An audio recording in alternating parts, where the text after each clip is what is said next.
Good afternoon and thank you for watching THV11 News at Noon. I'm Hayden Balgavy in for Michael Aaron this afternoon. Meteorologist Nathan Scott with us this afternoon. And I got to say, Nathan, when do I break out the shorts and flip-flops? I'm ready.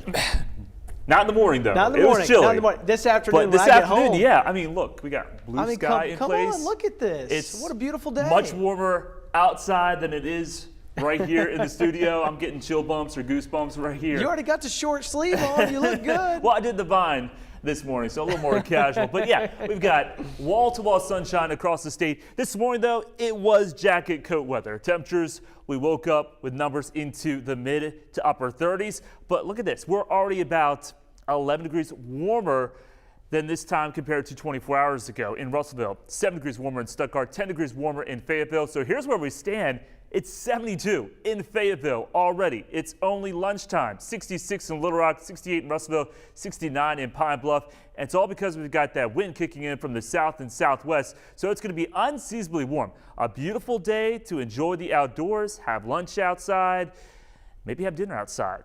Well, it might be a little bit cool for that because it will be dark. But highs today, topping out into the upper 60s to lower 70s. I'll let you know how long this spell of warm air will continue coming up. Jury selection is underway in the child pornography trial of Josh Duggar that began in Northwest Arkansas this morning. The former reality star is currently facing 2 counts of possessing child pornography. He faces 20 years in prison on each, along with fines of up to $250,000. And we are learning more about yesterday's pretrial hearing. The judge called for Monday's hearing after the prosecution presented 2 new witnesses. Prosecutors want to bring up prior allegations that Duggar molested 4 of his sisters when he was a minor. He was never charged with a crime connected to those allegations. The judge is expected to make a decision today on whether or not to allow the prosecution to bring them up in this trial. Be sure to stay with THV11 and thv-at-noon.com for the very latest on the trial as it progresses.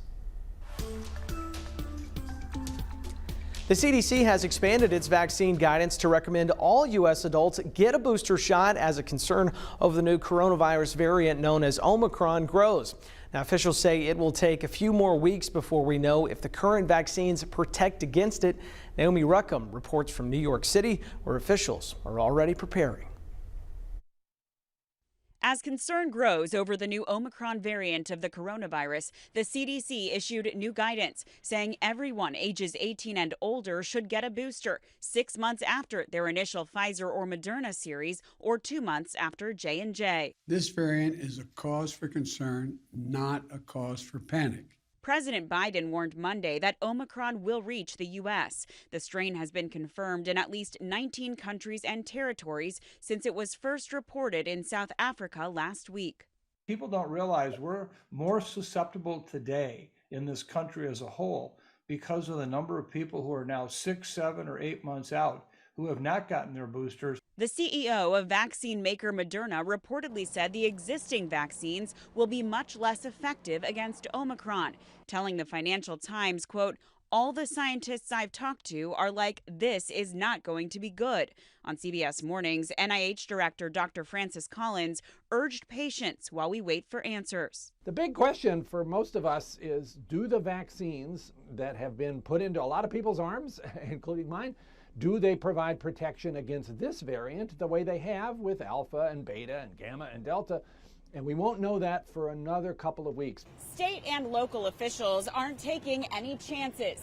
Here in New York City, the mayor is advising everyone return to wearing a mask indoors. We're telling you, get those masks back on now.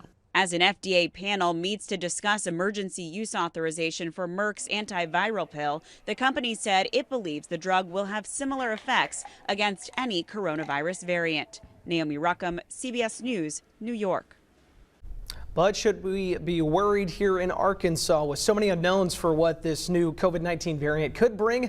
Arkansas doctors say it is not the time to panic. Now, according to Dr. Joe Thompson with the Arkansas Center for Health Improvement, there are still 2 important things health officials need the answers to before they decide it's a threat. How transmissible and how severe is it? So while we wait to see what impact this variant could have in our state, doctors say we aren't in the clear just yet. This pandemic is like baseball. It is not over until it's over. And as much as we would like it to be over now, it looks like we're going into additional innings. The unknown answers are things doctors could find out in the next few weeks. So what's the best way to protect yourself? Doctors say it's the same thing they've been preaching for the past year. Get the shot. They also added that if it's been over 6 months since your last 2 shots, you need to get the booster now. The looming threat of the Omicron variant comes at a pivotal moment for Arkansas. Active cases are down, but hospitalizations are on the rise. Right now, 5,364 people are dealing with COVID-19. That's 465 fewer than yesterday's total. But 390 of our active cases are fighting the virus from a hospital bed. That is 27 more than yesterday. Governor Asa Hutchinson will be addressing the Omicron variant concerns as well as our jump in hospitalizations during his COVID-19 update this afternoon. That is set for 1:30. Of course, you can watch it on thv-at-noon.com or on the THV11 YouTube channel. With more people back at work, less people are expected to be shopping this holiday season. Now, you would think more people would be headed back to the stores now that they are making more money, but it all has to do with changes in the pandemic. THV11's Ashley Godwin explains how this will affect Arkansans as they start buying gifts. People, when they look at the pandemic, that there's an assumption, an automatic assumption that, well, we probably struggled financially as a state, and that's simply not the case. Arkansas was one of the few states that came out on top during the pandemic, setting a record high of positive spending.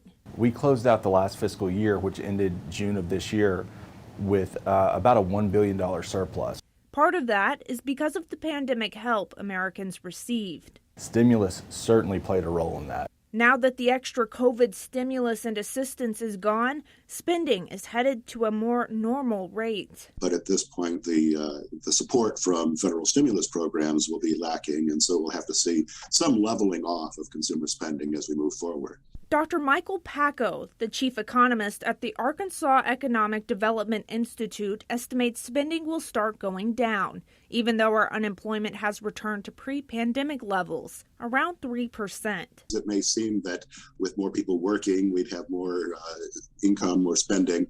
But the fact of the matter is that incomes have really been well supported by some of the pandemic relief and stimulus programs over the course of the past year and a half. So without extra stimulus cash in the bank account, families will not spend as much. And for those that left their jobs during the pandemic, which has been coined as the Great Resignation, they may be seeing other opportunities, some even better than their former employment. You see advertisements where people can walk in the door and be hired at $16 to start that day.